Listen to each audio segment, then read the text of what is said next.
What's going on, everybody? C4 here, and now it's the time to talk about the Philadelphia Eagles as they get ready to host the Denver Broncos at Lincoln Financial Field.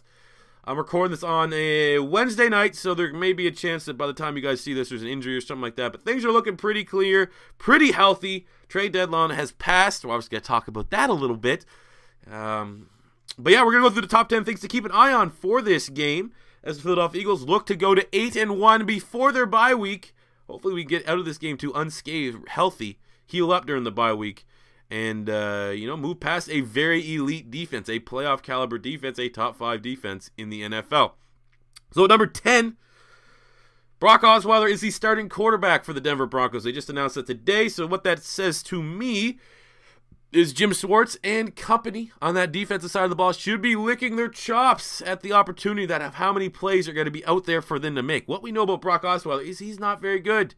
The only time he's ever looked not bad was with Denver. And even with Denver, he did not look good. And right now he's coming in starting lineup, doesn't have the chemistry. Simeon has been the starter, so he's not going to be as crisp in his releases, as crisp in his reads with Demaryius Thomas and Emmanuel Sanders and all those playmakers. So what that says to me is I am fully expecting, regardless of what happens with our offense going up against the Denver Broncos' really good defense, I'm expecting our defense, not necessarily, maybe not pitch a shutout, that's a little too overconfident, but I'm expecting our defense to eat during this ball game. Number 9, is that being said, the whole time, I wrote out all my points, always write notes for these.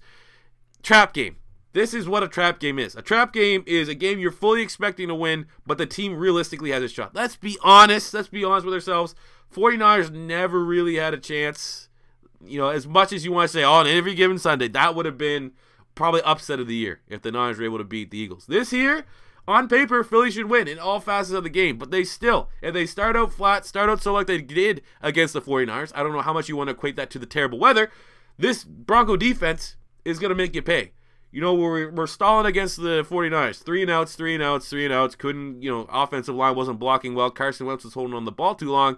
It was punts against the 49ers. But against Denver, when you play like that, it's not punts. It's interceptions, it's turnovers, it's sack fumbles from Von Miller. So we cannot start out slow. And if we do start out slow, Denver's the kind of team, if they bring it, they could very well beat us. And if Denver does beat us, it means we didn't bring it, and I'm accepting the L. We have to accept that L. But right now, from the way this team is prepared, the way they approach that game against San Francisco as a whole, kind of ignoring the first quarter and such, this is a team that is taking that any given week approach, want to know kind of thing. I know it's classic locker room mentality speak, to the media and stuff, but it really does feel like this team is never going to be unprepared, never going to take an opponent lightly, especially a home game in front of the fans. It's going to be a good one, but, definitely in that trap game territory is this matchup against the Denver Broncos. Going to number 8 is because Brock Osweiler is starting, stopping the Denver Broncos run game is critical. When Brock Osweiler wasn't horrible in Denver, they were able to run the ball. They can't run the ball this year. Their offensive line is a little bit improved, but they're not running the ball well. C.J. Anderson might be one of the most underrated running backs in football. Jamal Charles still has a little bit of gas left in the tank. Devontae Booker had a couple big plays in prime time against the Kansas City Chiefs. The running back talent is there, but they're coming up against the #1 run defense in football in the Philadelphia Eagles. They're not going to run the ball. This is the one point out of all the points I'm going to bring up that I think is going to make it so I can't really envision a scenario. There's still a chance. It's football, but I can't really envision a scenario. Like, how could Philly find a way to lose this game? And the only way I can think is just bad reffing and a special teams touchdown or something like that goes against us. Fumble loss maybe. Once it's getting hit, it seems like when Von Miller hits someone, they fumble it. But for Denver to win, they're going to have to run the ball. They're not going to win this game by Brock Osweiler throwing the ball 35 times. And I don't see how Denver's going to be able to successfully establish a run game against this Philadelphia Eagles front that's elite. Absolutely elite. Seems like more often than not, running backs are getting negative yards than positive yards. It's a beautiful thing. But yeah, you got to stop it. Go number 7 is Ronald Darby should be back. Like I said, we're doing this on Monday. He said he was limited at practice, but it looks like they're leaning towards him coming back. It was more crucial that he played this week because originally Patrick Robinson was in concussion protocol, but he has cleared that, and we all know Patrick Robinson, a.k.a. Mr. #1 corner, according to Pro Football Focus. If he can play, man, we'll be fine. It looks like Emmanuel Sanders might return for Denver. So, I mean, ideally, if Emmanuel Sanders is added back into that lineup, it would be nice to have Ronald Darby back out there. But again, you need to stress the fact that we have a bye week next week, and if Darby's close, like if it's like one of those things, yeah, Darby could play this week, he'd probably be fine. I'd rather say, all right, well, if he's probably fine this week, we have a bye week next week. That is more than enough rest so that he's 100% ready to start on the outside against Dallas after the bye. I think I would rather take that road. But if he's 100% to go, the doctors give him the A-OK, throw him in there, man. We're going to need it. You know, this is look at the tape against Kansas City. They didn't have Emmanuel Sanders. He's one of the better wide receivers in football. And even though it is Brock Osweiler throwing him said football, Emmanuel Sanders, Demaryius Thomas, those two guys can make plays. Number 6 is Big V versus Von Miller. Yikes. You know, Big V did not look great. I wouldn't say overall against the 49ers. He didn't look bad. He had a couple bad plays, but it wasn't like, oh my God, he's getting burned. It wasn't like when Matt Tobin and Andrew Gardner had to play for the Philadelphia Eagles. So, I mean, that has always kind of been the mantra of Big V, but now he's going up against an elite playmaker. They're definitely going to be moving and finding a way to get Von Miller lined up on Big V. How you combat this is by putting one of the most underrated run blocking, just blocking tight ends in general, Brent Selleck. Brent Selleck should be on the field 90% of the time. I don't care if that's going to limit our plays downfield. You're not going to make plays downfield against this secondary. You're not, you know, Torrey Smith shouldn't see the field. You know, we probably shouldn't see a lot of Mack Hollins in this game. I do not want to see a lot of 50-50 deep balls in this game. As much as I believe in Alshon Jeffrey, you know, I'd much rather sacrifice the big play downfield and establish just man-to-man, man-handling trench warfare. And how you do that is you help Big V by having Brent Selleck in there and chipping Von Miller. That's the only way it's going to happen. You're not going to be able to, like, you know, throw up a term that we have back on our defense when Billy Davis was our DC, and he always wanted to have Kerry Williams and Bradley Fletcher out there on an island trying to stop. You can't leave Big V on an island against Von Miller. It's going to be a hurt or injured Carson Wentz.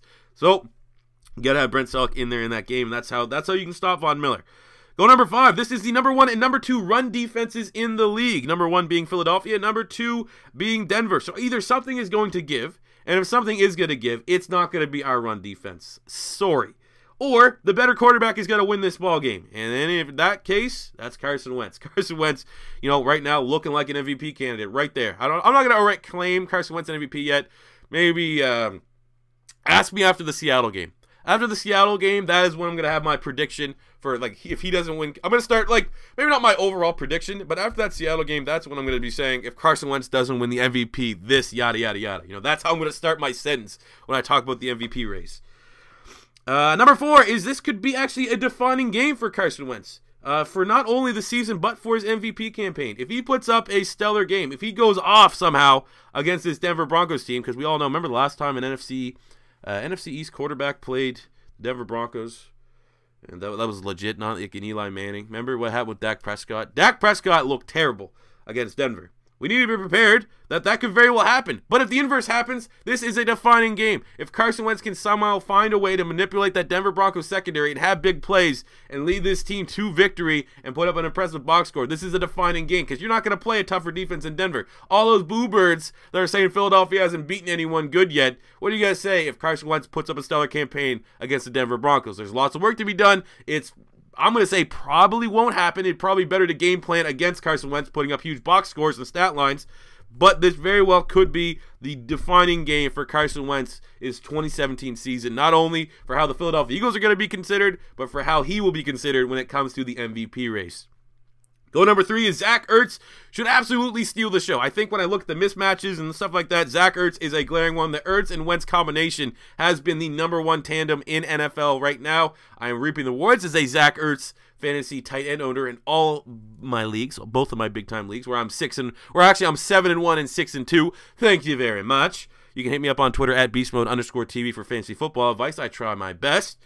But I think Zach Ertz for me is the X factor on the Philadelphia Eagles offense, really and truly. You know, Brandon Marshall's not a bad line. They don't have bad linebackers, but you know, if you look at what the weakness is for that Dallas, from the Dallas game, I found like the tight ends were getting open. Found like Jason Witten was able to make a little bit of plays. So that being said, Zach Ertz playing a little bit better ball than Jason Witten is this season.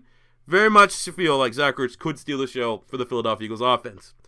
Number 2 is really, there's no excuses in this game. This is the style of game that there's absolutely zero excuses if Philadelphia loses this game. There's no like, oh, we don't have Jason Peters, Von Miller murked us. Or, we don't have this. Or, we don't have that, Darby's not back. We have Jai coming in and it's messing with the locker room. No excuses. There's literally zero excuses for this game. If Denver beats us, there can be no buts. This, with Denver being on the roll that they are, with a backup quarterback on the road against the number 1 team in the NFL. There's no excuses from this ball game. And number 1 is the Jai factor. Now, here's what's going to happen. You're going to need to temper your expectations. Jai coming in, learn the playbook. I would be very, very surprised if Jai is more than 5 or 6 carries in this game. And you know what's going to happen with those 5-6 carries? The clickbait, Skip Bayless, Stephen A. Smith, that fat black guy that wears the hat. I don't know their names. I've seen some of their videos. They're going to be like, oh, look, trade for Jai. They're getting the same Jai from Miami. It was a bad trade. He looks the same guy. Can't establish the run. We're going up against the number 2 run defense in football. We're undermanned on our offensive line, which isn't, you can't really rely on that. We're not going to have Jason Peters for the rest of the game. But when you're going up against the number 2 run defense, it's going to be tough to establish the run when you're not your full-strength offensive line. And then just the sheer amount of carries, Jai is not going to do a lot. So it's going to be one of those things where a lot of people, it was the big headline on trade deadline day. Philadelphia got themselves this elite Pro Bowl running back that's going to help them get to the Super Bowl. It's not going to happen this week. Against Dallas after the bye, yeah, I'm expecting LeGarrette Blount and Jai to go off. I expect a full amount of carries for either one of those men. But it's not going to happen this week against Denver. So temper your expectations if you're trying to trip your buddies. Don't really hype up Jai yet. It's going to be a work in progress. And just get ready for, win or lose, Philadelphia. The media is going to try to make this thing like, oh, Jai started slow and all that stuff. He's not going to get a full workload. It's just not going to happen. So for my MVP prediction for this game, I am going with Mr. Zach Ertz. I think he'll have a great stat line. It will be very, very influential if the Philadelphia Eagles are able to find a way to win this ball game. Let me know what you think about this matchup in the comment section below. As always, if it's your first time stopping by, don't be afraid to hit that subscribe button. And until next time, it's C4 saying peace out and fly, Eagles, fly.